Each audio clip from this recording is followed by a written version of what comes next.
Bueno, y vamos a continuar haciendo la otra historia, y en este caso particular vamos a hablar con un licenciado en Relaciones Internacionales, miembro del Observatorio de Coyuntura Internacional y Política Exterior, Manuel Valenti. Buen día. Alejandro Gil y Gustavo Torres te saludan desde Mendoza. Hola, ¿qué tal? Buen día, ¿cómo están? Buenos días, ¿vale? Gracias por atendernos, Manuel. Te queríamos molestar un poco para ilustrarnos. Por ahí nos hemos tomado la preocupación y la ocupación, de ocuparnos, mejor dicho, del tema de tener una visión o de tratar de interpretar la visión que el norte imperialista y desarrollado tiene sobre Sudamérica, con esto de los recursos naturales, con esto de los golpes de Estado, cómo reacciona frente al pueblo que se rebela en Chile o en Colombia. Bueno, que nos des un poquito tu visión, que sos un especialista. Creo que acá se mezclan mucho los temas económicos y políticos, ¿no? Uh-huh.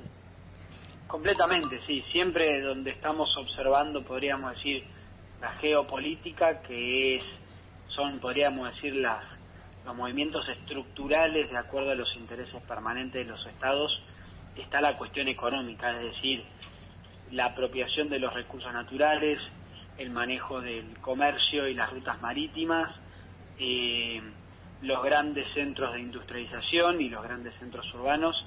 Estamos hablando de la relación entre la política y la economía.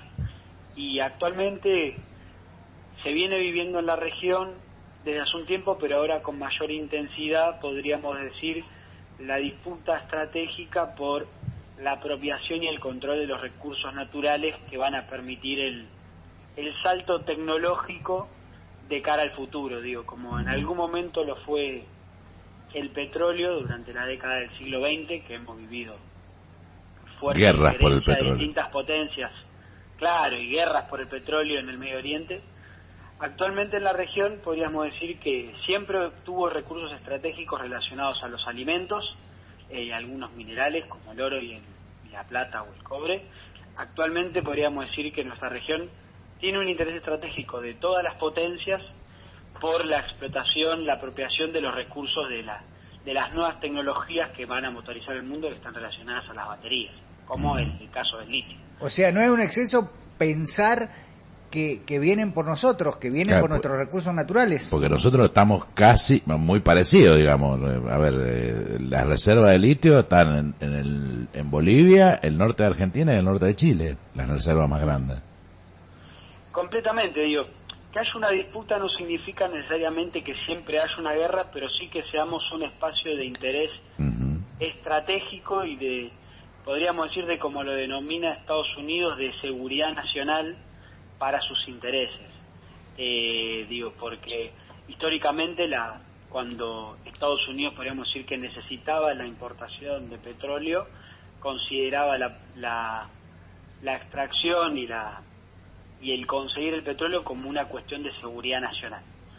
Y actualmente Estados Unidos, desde el año 2017, en su doctrina de seguridad nacional, pone dentro de sus cuestiones estratégicas la disputa con China, algo que no era hasta hace 3 o 4 años parte de lo que denominaba sus disputas estratégicas, sino que su disputa era contra lo que ellos denominaban el terrorismo internacional. ¿Y cuál es la disputa con China? Que se ve plasmada en una guerra comercial, es fundamentalmente una disputa por la hegemonía mundial, en la cual el factor científico-tecnológico está en el centro, y acá entra en juego la cuestión de Latinoamérica y sus recursos naturales.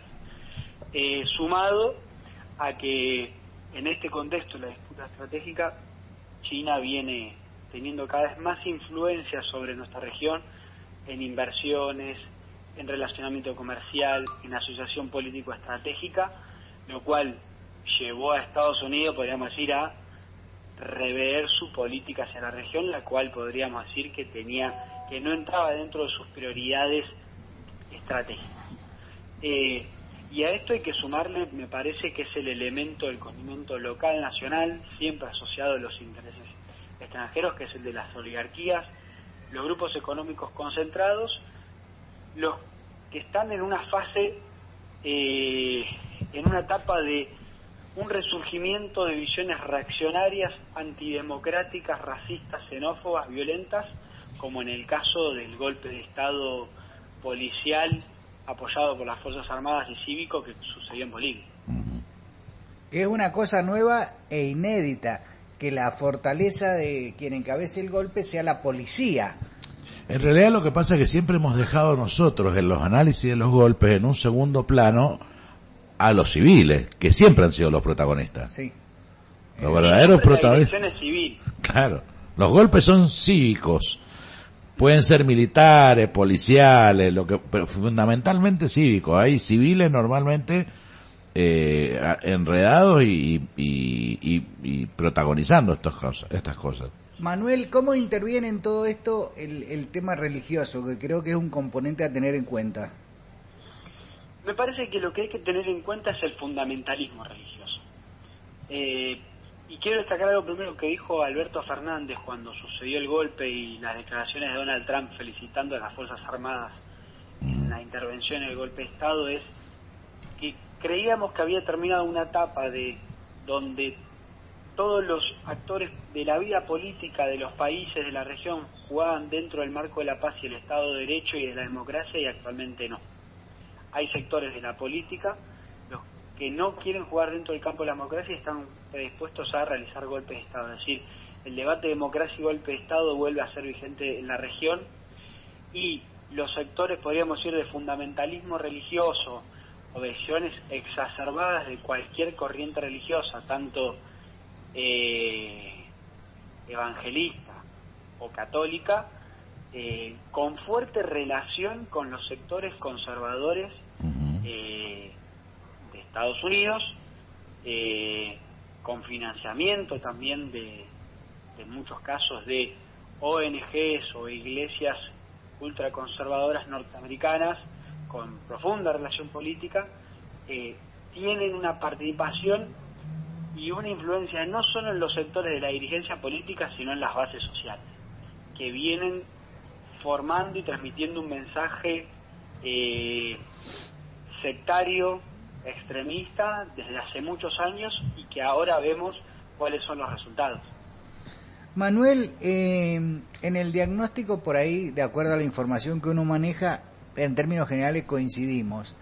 Ahora, la pregunta que más me asusta es, ¿tenemos capacidad de reacción? O sea, capacidad de reacción frente a la intervención militar es nula, pero ¿cómo podemos combatir? No sé si es nula porque también perdieron una guerra en Vietnam los norteamericanos, pero ¿cómo combatimos esto desde la batalla cultural? ¿Cómo nos defendemos, digamos?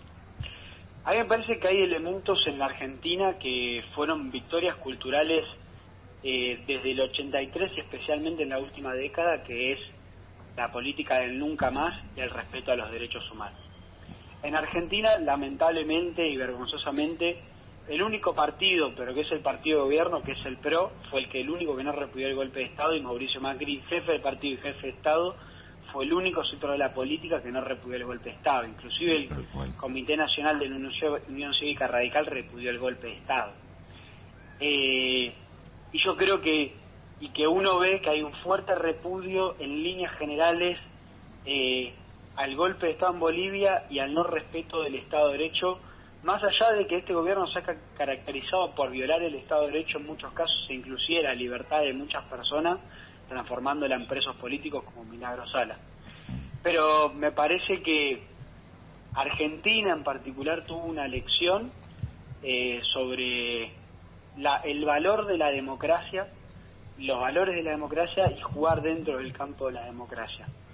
Y que veo que también a nivel regional está habiendo reacciones en la, podríamos decir, en la falta de participación de la sociedad, tanto en la vida política como en la vida económica, o sea, del modelo neoliberal que cooptan los partidos políticos a los dirigentes y a la democracia en los países de la región, como en el caso de Chile, como en el caso de Ecuador, como en el caso de Colombia, donde está habiendo movilizaciones populares muy amplias, donde estamos hablando de que hay sectores con niveles de conciencia que llegan a un hartazgo por la situación económica, social, política que están viviendo, que se desencadenan por hechos puntuales, y me parece que eso habla de un activo estratégico para poder vivir en democracia, en paz y con justicia social.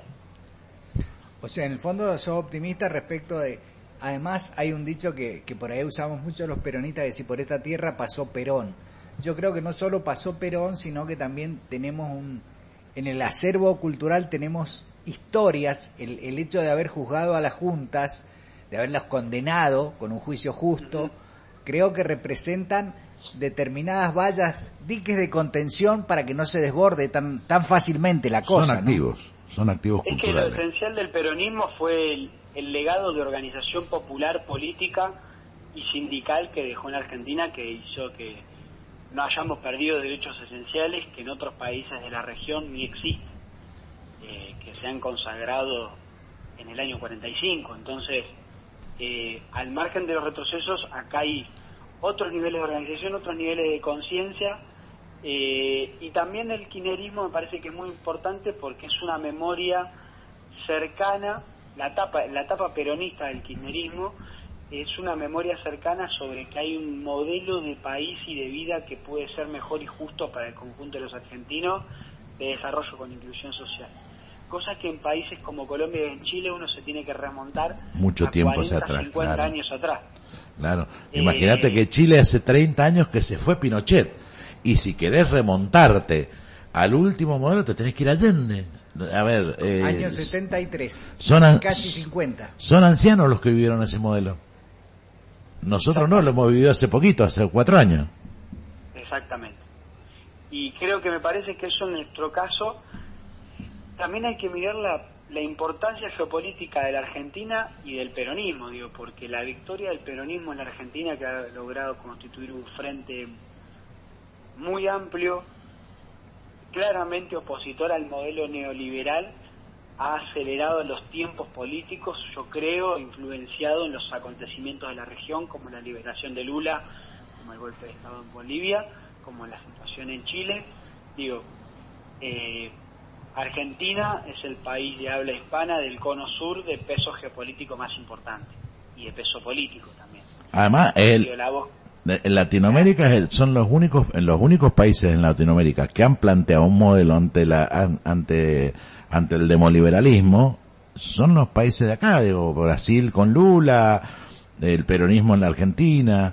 En realidad todo lo demás ha estado bastante encuadrado en esos modelos, y así es como van hundiéndose, digo, van cayendo de a uno. Y me parece que cuando uno piensa en los grandes pensadores que nos han enseñado, como Metol Ferrer, siempre hablaba que el núcleo básico de aglutinación para un modelo emancipatorio, autónomo en nuestra región, es entre la asociación entre Argentina y Brasil, y posteriormente también Venezuela por podríamos decir, su importancia estratégica en recursos de hidrocarburos. Entonces, me parece que estamos hablando de que soy optimista racionalmente porque en Argentina va a haber un gobierno nacional popular que va a tener una política exterior soberana, autónoma, pero también práctica. Y en Brasil Lula está libre, Evo Morales probablemente todavía está con posibilidades de volver a su país, y que haya elecciones y que gane el MAS. Y de que en Chile cambie la situación. Digo, me parece que siempre, a veces, uno ve, digo, no estamos en el mismo momento que estábamos en el año 2010, para poner momento, pero digo, siempre hay espacio para la política, siempre hay espacio para la construcción, siempre hay espacio para el debate, digo, porque pensemos, si hablábamos hace 2 meses en Chile, nadie se imaginaba que ese chispazo que fue el aumento del transporte iba a encender esa pradera de ebullición política que venía fermentándose hace más de 30 años. Entonces me parece que siempre hay una visión razonable de ser optimista, partiendo de la situación argentina. Ahora, donde haber ganado las elecciones es importantísimo. Cuando vos hablas de este optimismo, al cual obviamente adhiero, no quiero que sea solamente una actitud voluntarista, trabajo todos los días para que así sea. Te voy a llevar a que nos ayudes a descubrir un poquito desde la geopolítica esta cosa que necesitamos poner en valor, que es la batalla cultural para los nuestros, para explicarle a la gente, porque nosotros generalmente el peronismo es generador de clase media, de movilidad social ascendente, y después te terminan votando en contra. Algo hicimos mal. Bueno, en ese caso me parece que es un problema el cual terminan cayendo todos los movimientos nacionales populares en su fase, podríamos decir, de que como todo proceso crece y tiene ciclos, y luego podríamos decir que seguir consiguiendo avances y conquistas cuesta. Y en ese momento donde los sectores que ascendieron y empiezan a pedir más derechos o inclusive privilegios, es donde empiezan a haber los cortocircuitos en todos los ciclos, o cuando se empiezan a discutir ciertas rentas, las cuales no quieren ser, los dueños de esos privilegios no quieren redistribuirlo. Aparece el síndrome de Doña Florinda.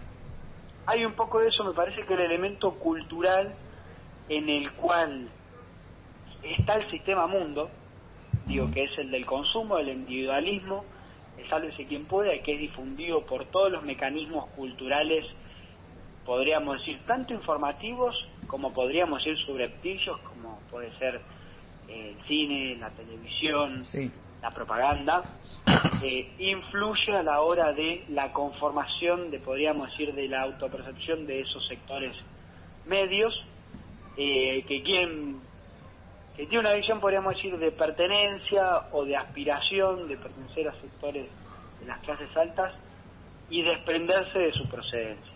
Eso es algo que sucede y que me parece que se logra con profundos cambios culturales en los valores, que tengan que tener una visión de lo comunitario, podríamos decir, del desarrollo del individuo en su comunidad, y que no hay contradicción entre el desarrollo individual y el desarrollo comunitario necesariamente, mientras no sea a costa de la comunidad. Y me parece que eso, nosotros tenemos una larga historia, Perón esto ya lo ha planteado desde hace muchos años, pero creo convencidamente, y es también lo que siempre plantea Perón, que planteaba Cristina, que planteaba Lula, que la batalla es fundamentalmente cultural, y eso podríamos decir no siempre coincide con el tiempo electoral. Uno cada 2 años se tiene que revalidar, y la batalla cultural sigue. Si uno mira los grandes procesos de cambio de cualquier país, o sea, no solo los que por ahí más a uno le gustan ideológicamente, sino uno puede hablar de los procesos de crecimiento de Europa, de Estados Unidos, de Corea, de China, de todo. Hubo grandes procesos de cambios culturales que llevaron tiempo y que necesariamente requirieron de estabilidad política y de proyecto político-económico en el mediano y largo plazo. Entonces me parece que la construcción de poder popular, la construcción de poder político son esenciales también para garantizar ese cambio cultural en el mediano y largo plazo. Tenemos que tener estamos debatiendo cada 2 años qué modelo de país vamos a tener, ese cambio nunca va a ser lo suficientemente sólido. Creo que pasa por ahí, por dejar algunas bases que ya no se discutan. A ver, lo que hizo Néstor con los derechos humanos. Creo que, durante el gobierno de Alfonsín se hizo el primer juicio de la Junta, se avanzó muchísimo, pero lo que hizo Néstor, cuando tuvo el valor de ordenar que bajaran los cuadros y 3 hechos que, si se quiere, eran simbólicos, pero que unieron a toda la Argentina en torno a algo, que esto ya no está en discusión. Los derechos humanos no se discuten, es más, que es ridículo. Son acciones fundacionales. Claro, y queda en ridículo el que lo discute. Lo veíamos durante la campaña, cuando uno de los candidatos hablaba del curso de los derechos humanos. En realidad el conjunto de la sociedad repudia eso. Me parece que hoy, esto que sale Néstor a plantear, y que también lo había dicho unos días antes, yo siempre rescato la frase de Máximo cuando sale y dice que los pilares de la democracia son 4: el desayuno, el almuerzo, la media tarde y la cena. No hay democracia con gente que no come. ¿Sí? Si nosotros logramos los próximos 4 años establecer esto, que como lo dice Eve y lo dice Carlotto, las compañeras de la abuela de Plaza de Mayo, que los derechos, comer es un derecho humano. Los derechos humanos en democracia hoy en la Argentina pasan por comer. Si logramos hacer un gran arco social que va mucho más allá del peronismo y que esto ya no se discuta, me parece que ya habremos logrado un paso muy importante cara a ese futuro que queremos construir. Y aparte tiene que ver con respetar nuestra Constitución.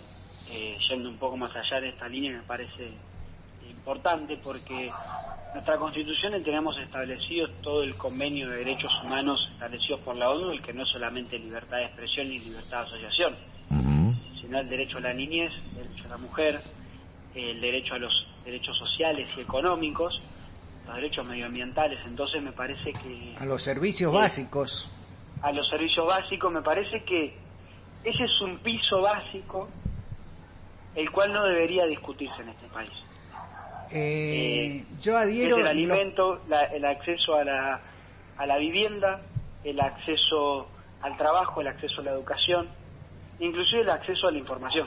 Bueno, ahí llegaste al punto que te pretendía llevar, porque en esto también necesitamos regularlo, porque el Estado, ya el mercado, esto también hay que imponerlo, el mercado con la historia del derrame y todo nunca nos llegó nada.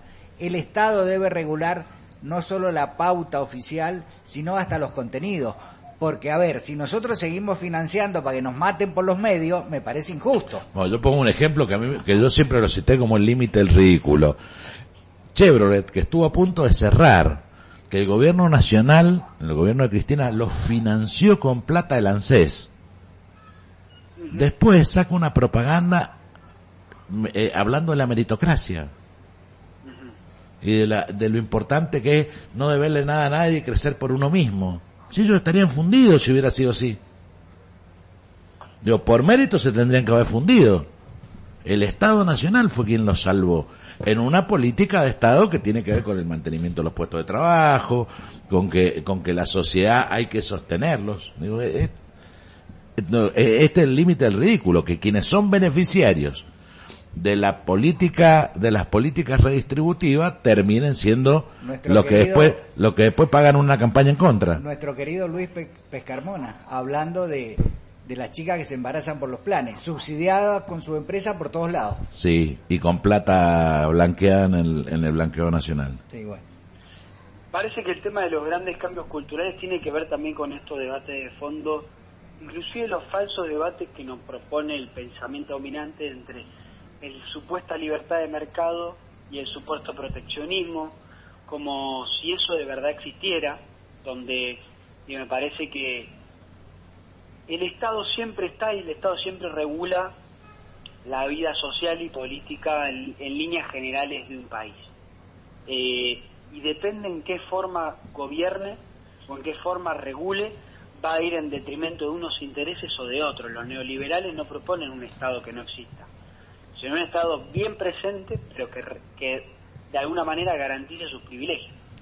Entonces, este es el gran debate que hay que dar en la Argentina. No hay que tenerle miedo a darlo. No hay que tenerle miedo a darlo, digo, porque cuando uno habla de que subsidian o que la gente le dan planes, creo que todas las empresas, inclusive las muy grandes empresas, reciben protección, ayuda, financiamiento del Estado Nacional. Y eso no está necesariamente mal, pero me parece que es necesario poner todas las cartas sobre la mesa para hablar con real sinceridad y no desde el clasismo y el racismo, que son, podríamos decir, versiones extremas ideológicas que no sirven para la construcción de una comunidad más justa. Es así, Manuel. Entonces, yo creo que el desafío futuro pasa por ahí. ¿Cómo logramos que... Yo he escuchado gente humilde, gente de laburo, diciendo, no podíamos pagar el gas tan barato. También es cierto. Pero no he escuchado a las empresas de servicios diciendo, pero no puede ser que no paguemos los impuestos y después no los tengan que condonar. Que las retenciones las paguemos en pesos y vendemos en dólares. Claro, no, Ninguno se ha quejado de eso. A mí me parece que la propuesta de Alberto va por ese camino, tanto las dos líneas que ha planteado, lo de la Argentina contra el hambre, que es lo primero que ustedes dijeron, y lo segundo, el pacto económico y social, donde haya un seguimiento de las cadenas de valor de producción de precios, los precios en góndola, observar los generadores entre ganancia y salario. Creo que esos elementos son muy importantes y constitutivos para ver hacia dónde va el cambio de rumbo sustancial que va a haber de un gobierno a otro. Manuel, esto parece indiscutible. Agradecerte infinitamente. Vamos a seguir, ahora que tenemos tu teléfono, perdiste, flaco. Vamos a seguir molestándote para... nosotros somos unos enamorados. El Ale, que está acá enfrente mío, le gusta decir la guerrilla cultural porque son pequeños grupos focalizados que pretendemos dar, te vamos a seguir molestando para que nos ilustres y nos ayudes a dar esta batalla cultural. Para cuando quieran. Un gusto, mi hermano, y un abrazo grande. Un gusto grande, un abrazo, hermano. Un gusto a ustedes, un abrazo. Chau, chau. Manuel Valenti, economista, politólogo, la tiene clara. Chico muy joven, muy joven. Un hombre joven, que es la Argentina que viene. O sea, ya a esta altura de mi vida veo a casi todos jóvenes. Me está pasando, creo que no son todos jóvenes, yo soy viejo. ¿Vamos a escuchar un poquito de música? Dale, Gusti.